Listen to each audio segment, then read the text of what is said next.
Estamos en una etapa de la doctrina que, mucho más allá de ser importante, viene a ser una especie de parteaguas, un antes y un después de algunas cosas que suceden en nuestra vida. El Espíritu Santo dejó para nosotros un mensaje que de alguna manera han intentado complicarlo en las explicaciones que se quieren dar. Pero recuerden muy adentro de su corazón que nuestra relación con la palabra es individual. O sea, más allá del enfoque que yo le dé a la palabra esta tarde, intentando en mi mejor conocimiento ofrecerles un poco de luz, está la relación personal que ustedes tienen, que no es mejor que la mía, no es peor que la mía, es personal. Por lo tanto, mucha de la sabiduría que necesitamos viene de la forma que alcanzamos el conocimiento. La sabiduría que necesitas para llevar adelante tu vida espiritual, que es innegable una necesidad continua. Bueno, esta sabiduría viene del conocimiento, de la manera que ingresas el conocimiento a tu alma. Yo lo he dicho muchas veces, espero que esté claro. El pueblo que recibió la ley, el pueblo que recibió la posibilidad de ser la luz del mundo, siempre entendió que la palabra de Dios no se lee, la palabra de Dios se escucha. Por lo tanto, cuando mis sentidos de ver se ponen sobre la escritura, recuerden que Dios está intentando hablar. Por lo tanto, leer es importante, pero escuchar es más importante. Nosotros quedamos con un concepto que espero que esté claro en el corazón, como teníamos esta mañana, Efesios 4, donde la propuesta del Espíritu Santo es que la misma certeza de una relación espiritual personal con Dios es para mí, es para todos los que siguen a Jesús. Ya que la gracia que tenemos en esta mañana, esta tarde, la gracia de Dios que nos atiende y se transforma en misericordia para los que han decidido correctamente, viene de Cristo. Nosotros tenemos gracia solamente si tenemos la cualidad, la razón funcionando para abrazarnos del Señor Jesucristo y seguirlo. Sin eso no hay gracia.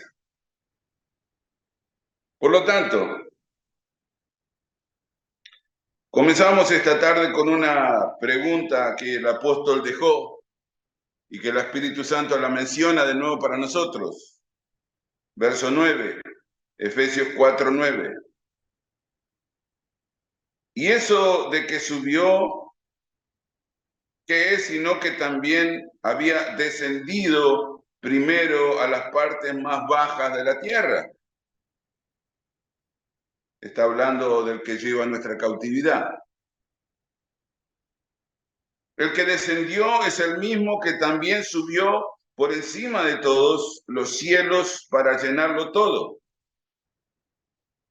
Y él mismo constituyó a unos apóstoles, a otros profetas, a otros evangelistas, a otros pastores y maestros, a fin de perfeccionar a los santos para la obra del ministerio, para la edificación del cuerpo de Cristo, hasta que todos lleguemos a la unidad de la fe y del conocimiento del Hijo de Dios, a un varón perfecto, a la medida de la estatura de la plenitud de Cristo,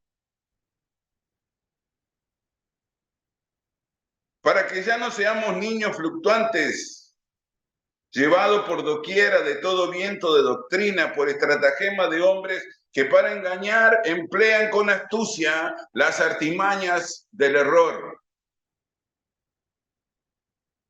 sino que siguiendo la verdad en amor, crezcamos en todo, en aquel que es la cabeza, esto es Cristo, de quien todo el cuerpo, bien concertado y unido entre sí por las coyunturas que se ayudan mutuamente, según la actividad propia de cada miembro, recibe su crecimiento para ir edificándose en amor.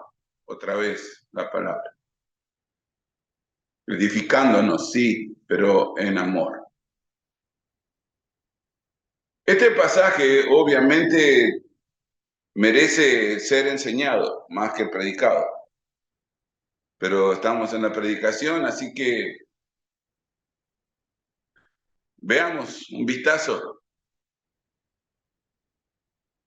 Es importante decidir por lo menos 3 cosas. Y ahora estamos hablando de decidir. Es una palabra para mí súper importante en el Nuevo Testamento, porque el Señor Jesucristo pide esto de aquellos que son llamados a esta vocación, la vocación de salvar tu alma. Salvar nuestra alma es nuestra vocación. Si lo ponemos en términos espirituales, salvar tu alma es la elección que has hecho para salvar tu vida en el mundo natural, tu oficio, tu profesión. En estos momentos tu profesión es la que salva tu vida en esta sociedad, que produce el dinero que semanalmente necesitas para la forma de vida que has elegido vivir. Es muy triste las personas que lamentablemente están haciendo cosas que no quieren. Pero se nos ofrece a cada ser humano la posibilidad de elegir la vocación. Algunos no entienden que esta vocación es la que va a sostener tu vida. Por lo tanto, luchan toda su vida haciendo cosas que no quieren. Bueno, comenzá a elegir cosas que querés, porque esa va a ser tu manera de vivir lo que te queda de vida en este mundo. Tu profesión, tu oficio. Bueno, espiritualmente sucede exactamente igual. Somos llamados a cumplir con una vocación. ¿Cuál sería mi oficio espiritual? Salvar tu alma. Y eso tiene un trabajo y eso tiene un enfoque. Salvar mi alma es un trabajo, es una tarea para la cual necesito estar enfocado. ¿Viste cuando vas a trabajar y tenés que hacer lo que produce el dinero para tu familia y estás enfocado en eso? Y yo sé que tenés un montón de problemas y que las cosas no están saliendo y bla, bla, pero cuando estás haciendo tu trabajo, tenés tu mente ahí. Porque de ahí sale el sostén de la familia.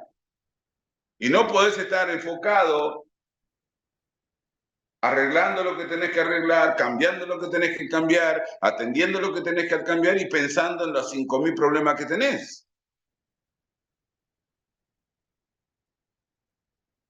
No, te enfocás. Ahora estoy haciendo esto y de esto depende mi vida en la tierra.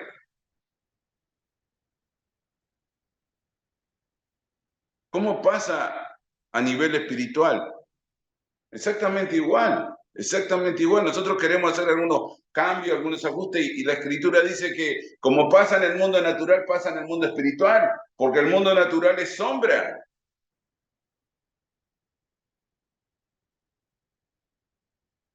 El mundo natural es sombra del mundo espiritual. Deberíamos primero atender el mundo espiritual, ¿no? Porque el mundo natural es sombra. Y las sombras a veces se distorsionan. Dependiendo cómo pega la luz, es cómo se hace la sombra. Por lo tanto, es nuestra responsabilidad buscar cómo ocurre en el mundo espiritual. Inmediatamente sabremos cómo es el mundo espiritual. Pero si tenemos algún problema, bueno, fijémonos en la silueta de la sombra, porque como aparece la sombra, es lo que la produce.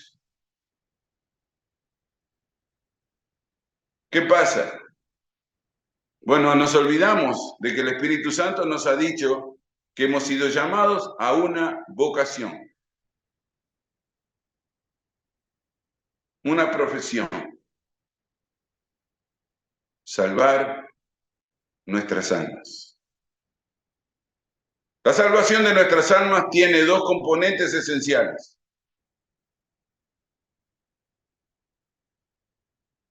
La intervención directa de Dios, el Padre, al entregar su Hijo para pagar lo que yo debía, que es impagable.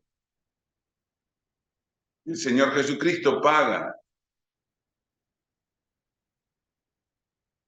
Pero esa parte casi siempre la sabemos. La otra parte es la que no sabemos. O hacemos como que no sabemos. Porque hemos sido llamados a un pacto, y un pacto por lo menos tiene que tener dos partes. ¿Cómo intervengo yo en la salvación? Y aparentemente el Espíritu Santo está preocupadísimo por eso. Y protegió esta escritura que ahora quieren derrumbar, suprimir, eliminar. Pero el Espíritu Santo va a proteger la palabra. Hasta que se retire, el Espíritu Santo va a proteger la palabra. Van a ser días muy oscuros cuando el Espíritu Santo se retire. Pero hasta este momento, Él va a proteger la palabra. El Espíritu es la palabra. Dice primero, la primera reflexión. El Señor Jesucristo está en lo alto, pero antes de estar en lo alto, estuvo primero en lo bajo. El Señor Jesucristo en este momento está en lo alto, pero antes de subir a ese lugar, primero descendió. Ya que para que algo suba, debe estar abajo. Y el Salmo 68, que se nombra acá, dice, subiendo a lo alto, llevó cautiva la cautividad. Entonces el apóstol reacciona a su razón natural y dice, ¿por qué dice que subió? Porque hay un hecho natural que si subió quiere decir que estaba abajo. Si no estuviera abajo, no se necesita decir que subió. Dios el Padre siempre ha estado en las alturas. El Padre no subió. El Padre ha estado alto siempre. El que subió es el Señor Jesucristo. Nuestro Jesús, nuestro Yeshua, nuestro Salvador. Subió. Y Pablo dice en la reflexión que el Espíritu Santo guardó para nosotros. Si subió, es porque había descendido. ¿Cuánto nos importa a nosotros este concepto? Estamos hablando de doctrina respecto de la salvación que el Padre nos provee.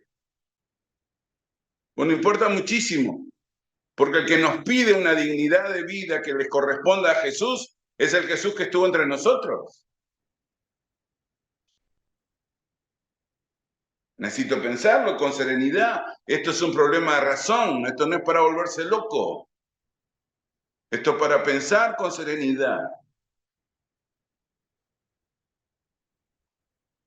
¿Por qué es tan importante esta parte de la doctrina? Porque el que me pide una dignidad de vida que corresponda a Jesús es el que estuvo caminando con nosotros aquí en la tierra. Sí, pero era Dios. Sí, era Dios en su naturaleza, pero no era Dios en el sentido humano. Dios en el sentido divino. Pues la gente no quiere pensar porque eso es un poco engorroso y decidir si era Dios o no era Dios. Jesús era Dios. No pongan ningún cuestionamiento en la cabeza. Jesús es Dios y Jesús será Dios. Así lo pone Apocalipsis, el que era, el que es y el que será eternamente. ¿Cuál es la parte donde se vuelve dramático este conocimiento? Bueno, que la naturaleza divina adoptó la naturaleza humana. No, es incomprensible. No, es muy difícil de entender. No es tan difícil de entender. Nuestro ser interior es espiritual. ¿Cuándo nuestro ser interior va a dejar de ser espiritual?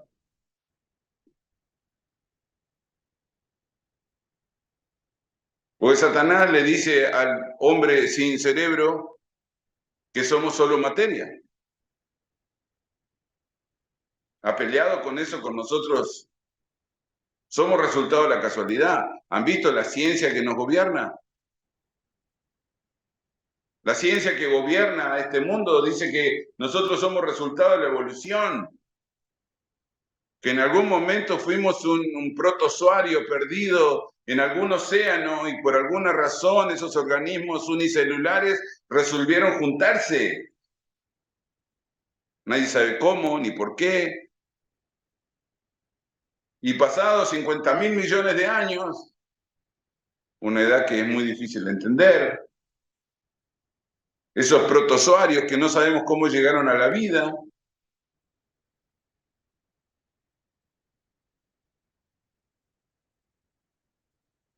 se convirtieron en lo que nosotros somos hoy.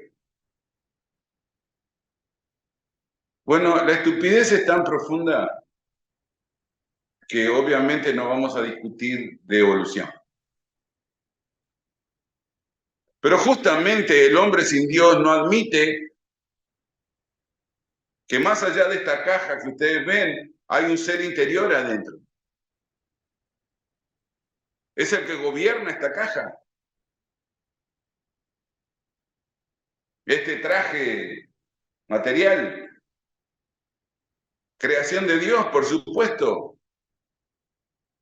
es tan complejo que apenas entendemos. Los científicos hacen que entienden, pero no entienden. Hacen que estudien, pero no pueden resolver los problemas que tenemos. Es muy complejo el cuerpo. Está dividido en partes, pero funciona como una unidad. Y cada parte depende de otra. Ah, qué raro. No sé cuántos órganos tenemos adentro, puedo pensar en unos cuantos, pero todos dependen de todos. Es un misterio. No, es algo creado. No es un misterio, es algo creado. Cualquiera de nosotros sabría que es imposible vivir sin un hígado, seguir viviendo sin corazón, seguir viviendo sin riñones. No necesito ser un médico para entender esto. Oh, todos los órganos dependen de todos. Sí, ¿Quién lo hizo así? La evolución.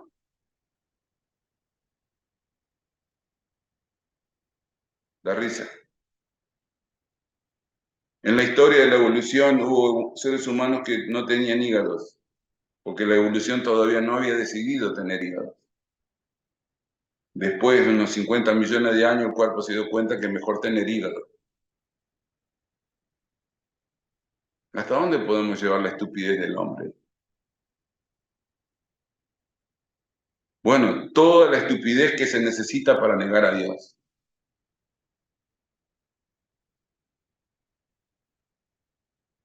¿Por qué es tan difícil aceptar a Jesucristo?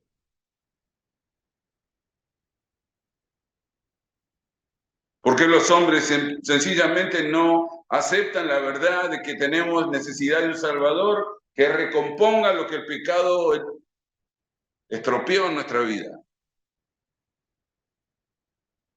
El pecado nos cautiva, nos somete a la esclavitud. El hombre en pecado es un hombre esclavo,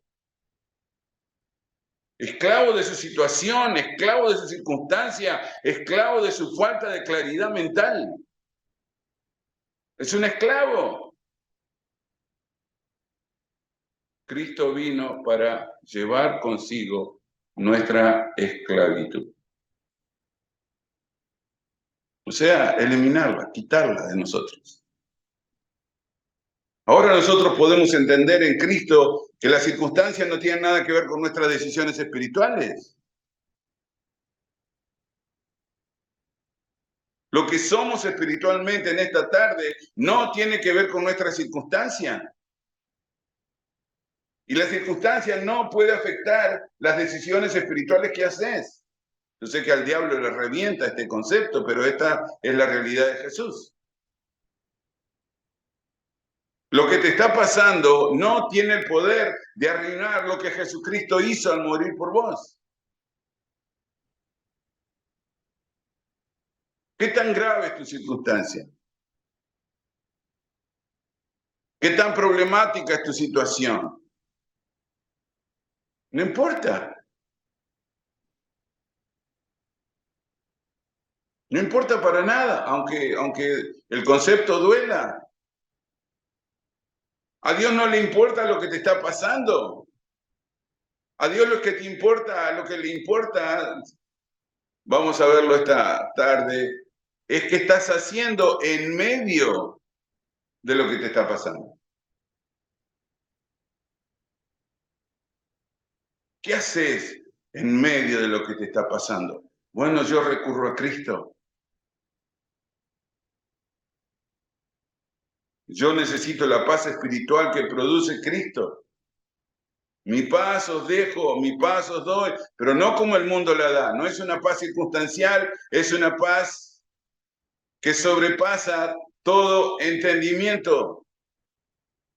¿Recuerdan el domingo pasado? La paz de Cristo sobrepasa el entendimiento.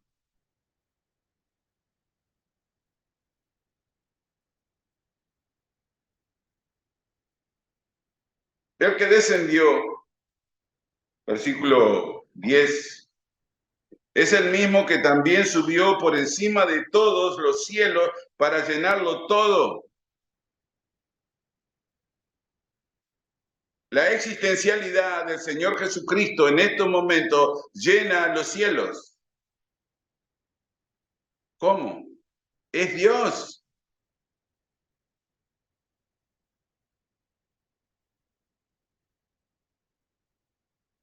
A veces decimos que lo sabemos y de repente nos olvidamos. Que cuando nosotros clamamos a Cristo, clamamos al ser que lo llena todo. Por eso no sé si las personas realmente claman a Cristo. O tienen un Cristo disminuido o un Cristo que no tiene capacidad de escucharme o de atenderme. No, Jesús tiene capacidad de escucharte y de atenderte.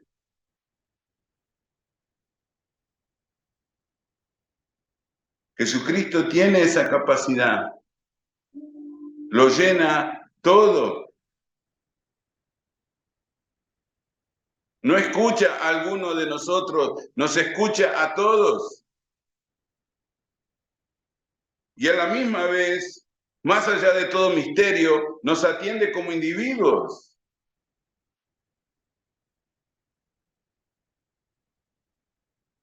¿Por qué? Porque lo llena todo, es Dios.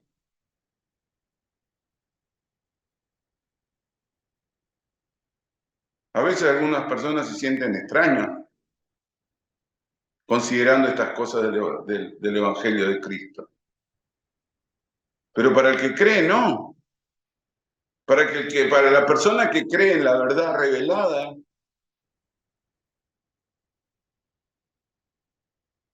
nosotros tenemos a quién recurrir. En cada instancia de nuestra vida, yo puedo arrodillarme donde esté y clamar al Señor Jesucristo. Él lo llena todo, está pendiente de todo, nos escucha a todos y actúa sobre todo.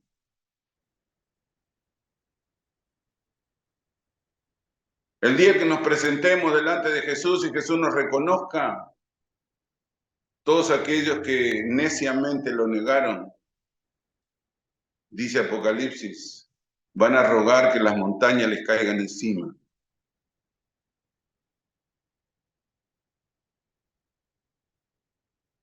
Y no es revancha, hermanos, esto, ¿eh?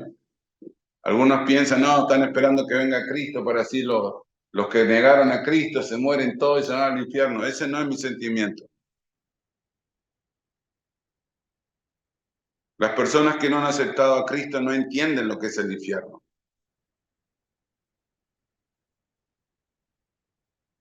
Yo no quiero que venga Cristo solamente para probar que tengo razón. Esos no son mis sentimientos. Jesucristo desde la cruz le pide al Padre que los perdone porque no saben lo que hacen. ¿Recuerdan? Ese Jesús no está intentando aplastarnos como hormigas y dejarnos en evidencia por nuestra estupidez. No, Él pretende salvarnos. ¿Qué pasa con la persona que esta tarde niega la posibilidad de su propia salvación? No entiende lo que se le viene. Pero aunque no entienda lo que se le venga, va a venir.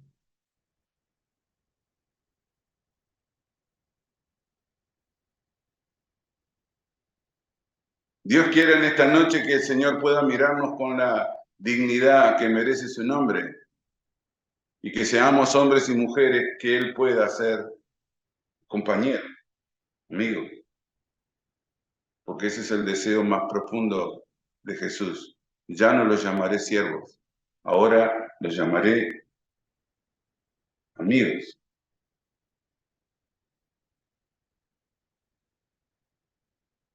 La segunda cosa, hay una manera que Dios, en la persona de Cristo, organiza, extiende la verdad de la doctrina de la salvación. Y Él constituye a algunos apóstoles, profetas, evangelistas, pastores y maestros.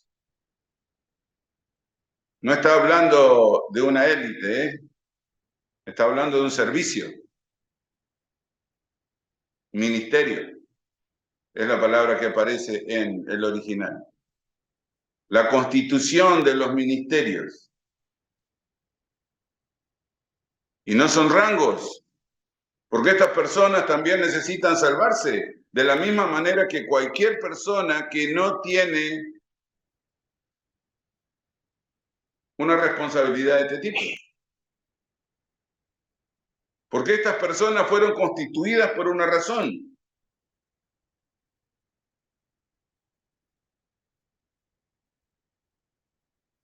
Segunda, los ministerios fueron organizados a causa de la necesidad de la doctrina.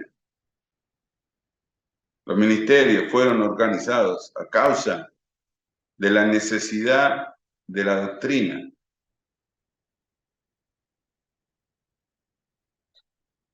¿Cómo se sentían los apóstoles? Realmente no importa.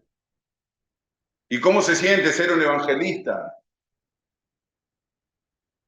Un pastor, un maestro, ¿qué debe sentir? No se trata de qué debe sentir, sino qué debe hacer. Porque la responsabilidad ofrecida a determinadas personas para que cumplan el ministerio lleva el mismo peso que ser seguidor de Jesús en cualquier instancia. Bueno, yo no soy ni apóstol ni evangelista. ¿Qué tiene que ver con las salvaciones? Si esto es la organización para la doctrina solamente.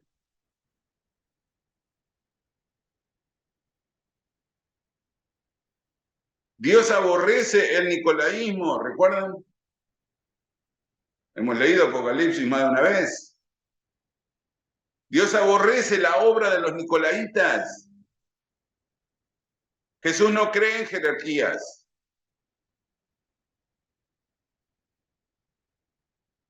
El Papa, los obispos, los arcobispos, toda la porquería que se arma la institución humana. Oh, este es un apóstol y está por arriba de los pastores, y los pastores están por arriba de las personas. No, eso es una basura que Satanás nos ha hecho comer de manera más allá de la razón.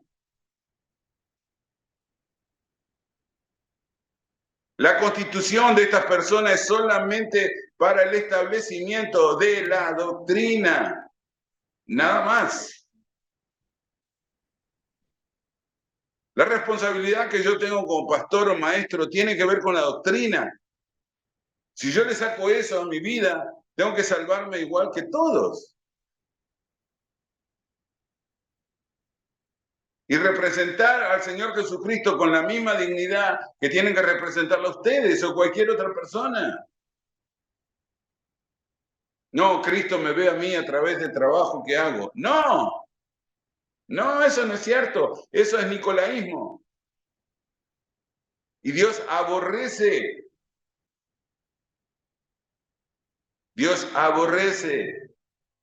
la conducta de los nicolaitas. ¿Quiénes? Las personas que creen que tienen jerarquía dentro de la fe del Señor.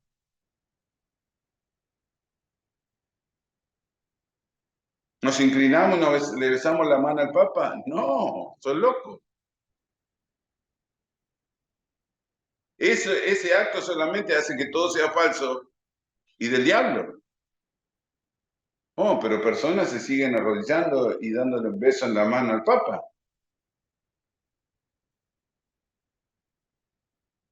Yo sé.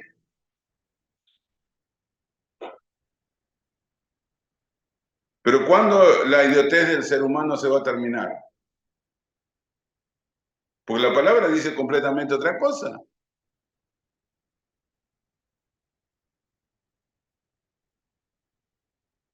No hay un hombre más grande que otro hombre.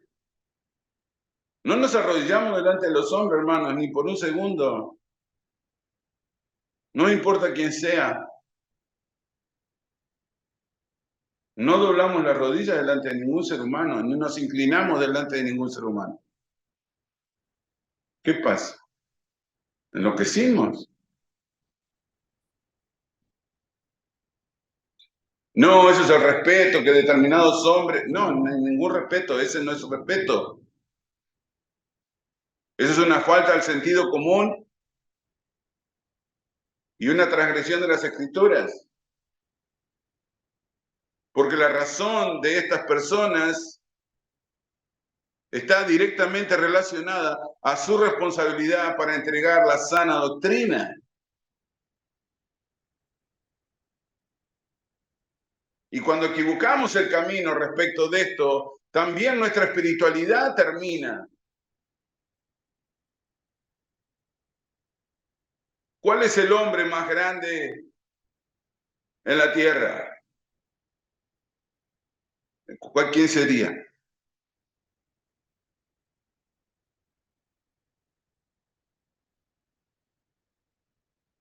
Nosotros tenemos acá cerca al Vaticano y toda la curia y toda la basura. El Oriente tiene sus propios patriarcas. Los musulmanes tienen sus propios ayatolá. Los budistas tienen a su propio líder. Como que es necesario en cada religión poner una cabeza visible que represente el acercamiento con la deidad que representa.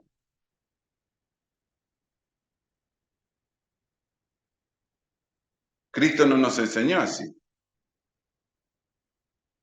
Esa no es la enseñanza de Cristo.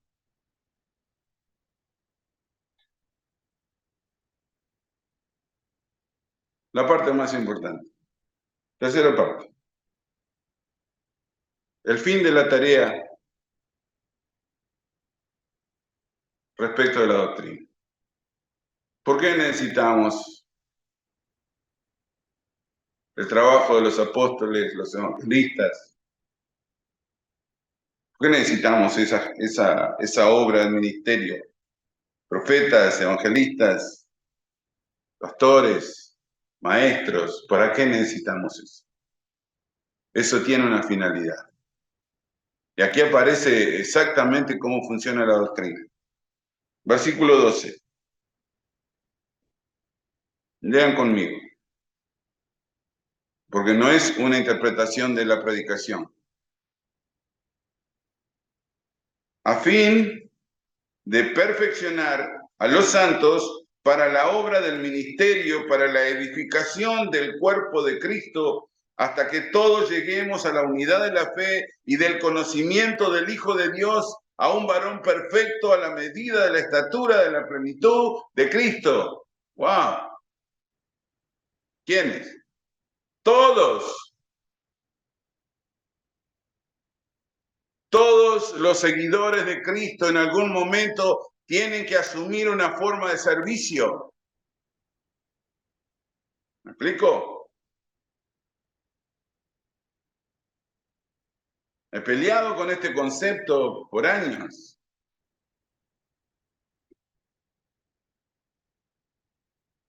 Quise que las personas que estaban abajo del ministerio predicaran igual que predico yo. ¿Es el púlpito una exclusividad del pastor?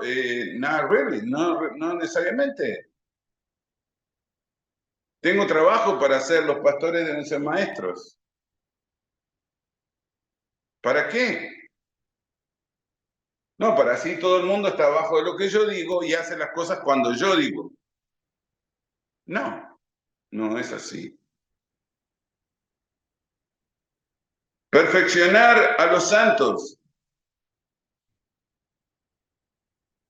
No estamos hablando de jerarquía, estamos hablando de que todos crezcamos porque tenemos tope. Porque nuestro conocimiento tiene que ser relativo al Hijo de Dios. ¿Me explico?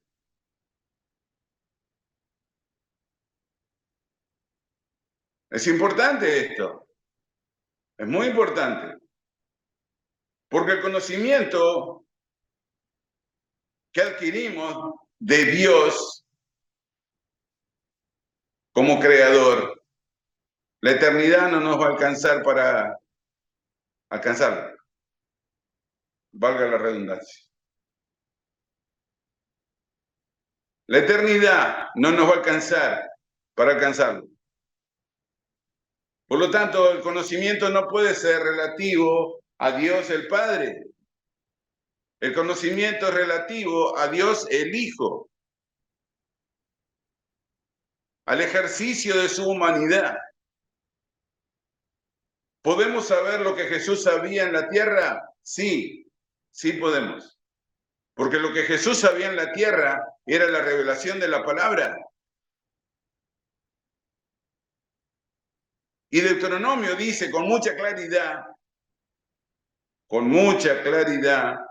que hay cosas escondidas y misteriosas de Dios que no le han sido reveladas al hombre.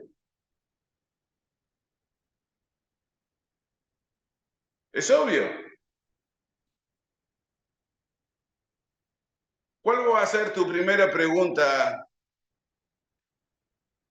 al enfrentar al Señor Jesús y tener la posibilidad de comenzar realmente a conocer? ¿Cuál sería tu primera pregunta?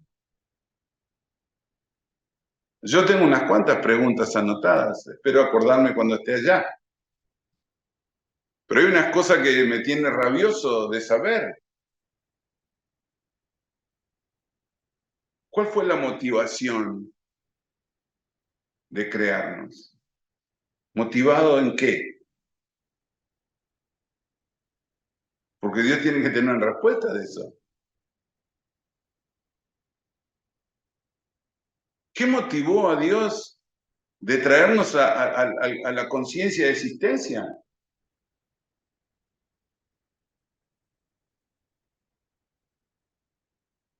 ¿Qué puso Él en nuestros corazones que al no aceptar su realidad tendremos que ser separados de Él eternamente? ¿Qué realmente es el poder que yo tengo en mi interior que al no obedecerlo voy a terminar separado de Dios en el infierno para siempre? Quizás no estamos explorando nuestras propias posibilidades. Bueno, aparentemente podemos ser perfeccionados para la obra del ministerio, para la edificación del cuerpo de Cristo, hasta que todos lleguemos a la unidad de la fe y del conocimiento del Hijo de Dios, a un varón perfecto. Tiene una medida. Versículo 13. A la estatura de la plenitud de Cristo. No sé si pueden observar esto que se pone más espeso y más espeso cada vez. Porque los creyentes no tienen tiempo para Cristo. Esa es la verdad que hay que enfrentar. El resto de nuestra existencia, que es eterna, va a ser en su presencia, pero ahora no tengo tiempo para él. No, ahora no tengo tiempo para desarrollar el conocimiento y el potencial del conocimiento acerca del Hijo de Dios. Oh, hay una cantidad de cosas que no entiendo, hay una cantidad de cosas que tengo que hacer, y vamos suspendiendo las cosas del Señor como que podemos agarrarla después.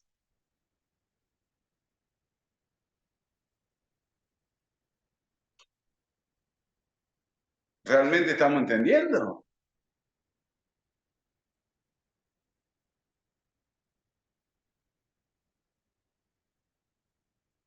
Bueno, hay demasiados asistentes a la iglesia que ni siquiera lo entienden. No, con que el pastor sepa las cosas doctrinales, cuando tenga alguna dificultad, voy y le pregunto. Sí, por un momento sí, porque esa es la tarea del pastor, enseñar. Pero no es la tarea de todos aprender.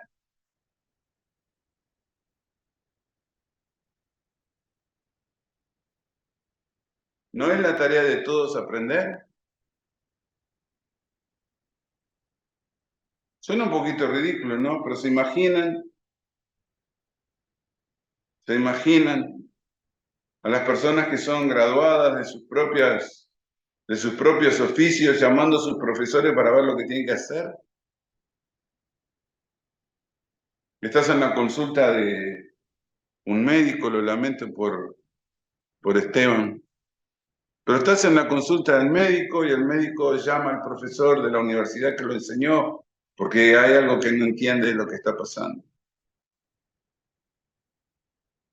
No, mijito, estás graduado. Decidí,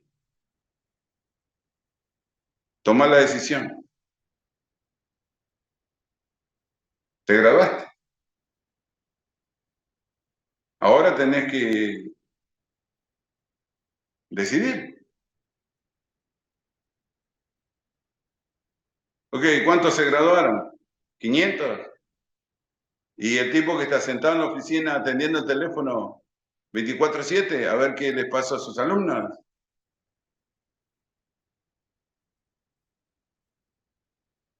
Bueno, lamento, no trabaja así.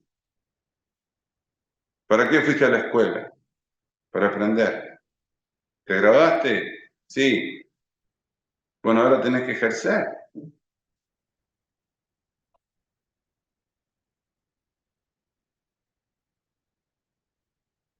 Bueno, esto es algo que no pasa, lamentablemente, en nuestras iglesias. ¿Cuál es mi tarea?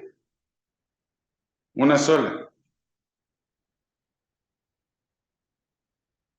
Crecemos hacia el conocimiento de Cristo, a un varón perfecto, a la medida de la estatura de la plenitud de Cristo. Juntos. ¿Qué estamos tratando de ejercitar? Nuestra posibilidad de conocer la palabra.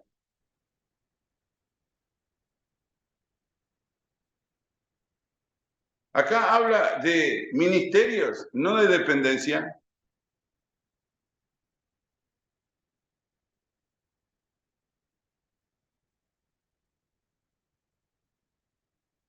La escritura habla de ministerio, no de dependencia.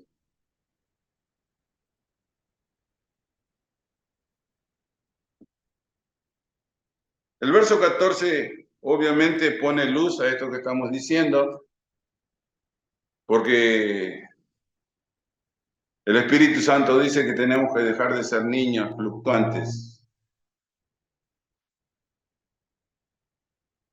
Es un poco ofensivo, pero esa es la verdad. A los niños se les puede influenciar porque tienen problemas con sus intereses. Podés cambiarle las cosas, dejarlos conformes con poca cosa.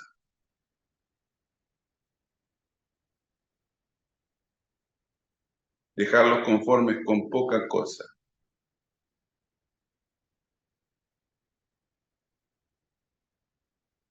Un caramelo. Qué fácil es convencer a un niño con un caramelo.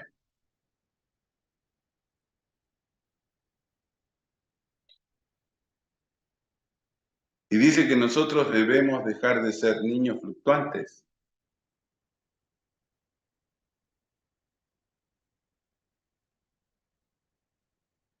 Entendemos que hay estratagemas, entendemos que hay astucia de parte del hombre en pecado, de parte de Satanás.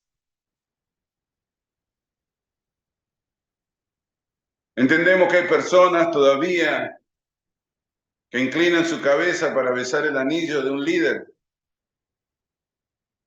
o llamarlo padre, cuando el Señor Jesucristo directamente nos pidió que no llamáramos padre a nadie en la tierra. Y todos estos infelices llamándole padre a un miserable cura que es tan responsable como cualquiera para salvar su alma. ¿Por qué le siguen diciendo padre? Niños fluctuantes. ¿Pero saben qué pasa con los niños, hermanos? Llega un momento que dejan de serlo. A la edad que tengo es muy difícil convencerme con un caramelo. ¿Todavía te convencen con un caramelo? No, hace años que no me convencen con un caramelo. Posiblemente te agarro el caramelo y todo lo que necesito. Pero yo no voy a cambiar mi mente por un caramelo. ¿Qué pasó? Crecí. Eso es lo que me hizo el crecimiento.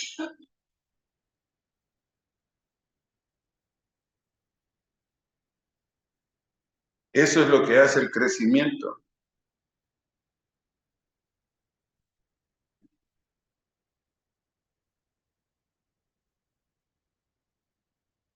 Y si todavía mi mente, después de haber crecido físicamente, funciona como la de un niño, es porque estoy retardado. Tengo un problema mental. Estoy enfermo.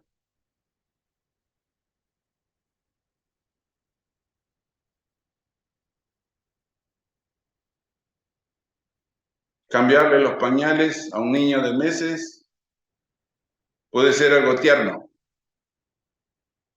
pero cambiarle los mismos pañales a ese niño con 20 años ya no es gracioso. Es un enfermo. Con todo el dolor que representa, atender un niño de 20 años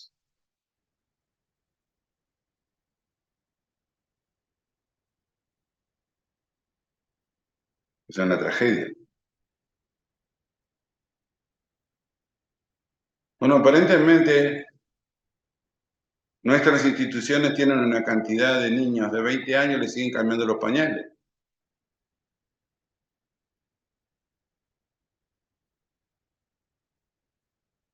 Espiritualmente, ¿todavía necesitas que te cambien los pañales?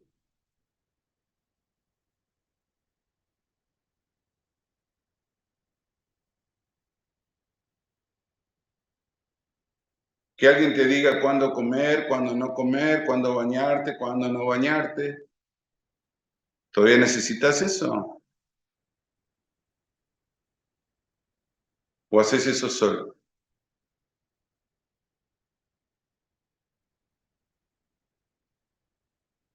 ¿Quién te ayuda a bañarte? ¿Quién te cambia la ropa?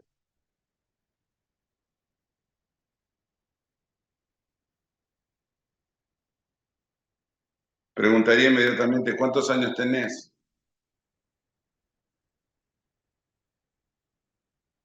Hace años que eso nadie lo hace por mí. Que aprendí a hacerlo desde hace muchísimo tiempo y lo hago solo. Crecí. Y si alguien tendría que hacerlo por mí, sería una tragedia. Sería una tragedia. Es una tragedia que alguien te tenga que leer las escrituras.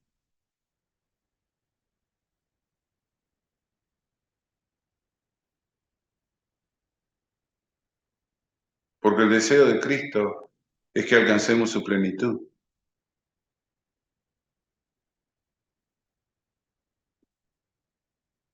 Nos vamos edificando, dice la escritura, para ir creciendo en amor. Hay algo en nosotros que debe crecer y es nuestro compromiso con Cristo. El Espíritu Santo dice que crecemos, edificamos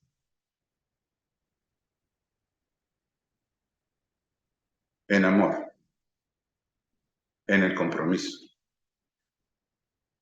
Cada día nuestro compromiso con Cristo debe ser más firme, más estable, menos sometido a la circunstancia, menos sometido a la circunstancia y con mayor enfoque en nuestro destino. Hermanos, enfoquen su vida en el destino. Intentemos quebrar el poder que Satanás dice que hay en nuestra circunstancia. Lo único que puedo decirle esta noche es inténtenlo, porque no puedo hacerlo por ustedes ni ustedes lo pueden hacer por mí. ¿Cuáles son las circunstancias que nos esperan en este mundo? No son buenas, ya está predicho. Se llena de hombres sin misericordia, faltos de razón, aborrecedores de Dios, injuriosos, soberbios, inventores de males. El mundo se está llenando y llenando y llenando y llenando de esta gente. Nuestra circunstancia no va a ser mejor, nuestra circunstancia va a ser espiritualmente peor. Necesitamos fortalecer nuestro compromiso con Cristo por encima de los hombres, por encima de nuestras circunstancias. No pierdan el destino, hermanos. Se los exhorto de corazón. Pongan atención en el destino. Y no dejen que las circunstancias los quiebren. El poder de Satanás actúa en tu circunstancia, pero el poder de Dios actúa en tu destino. Vamos a ver. Padre, te rogamos, te pedimos de corazón en esta tarde que podamos, Señor, enfocarnos, porque tu deseo es que podamos crecer, fortalecernos, asegurar nuestro compromiso contigo, entender que la circunstancia está manejada por un poder que contradice la verdad y que Satanás usará cualquier circunstancia para intentar quebrarnos. Te rogamos, Señor, en esta tarde que podamos enfocar en nuestro destino, podamos crecer, fortalecernos, verdaderamente fortalecernos en tu verdad. Bendice, Padre, cada uno de mis hermanos, que podamos juntos, Señor, alcanzar la gran meta de abrazarnos contigo. En tu nombre, Jesús, pedimos estas cosas y te damos gracias. Amén.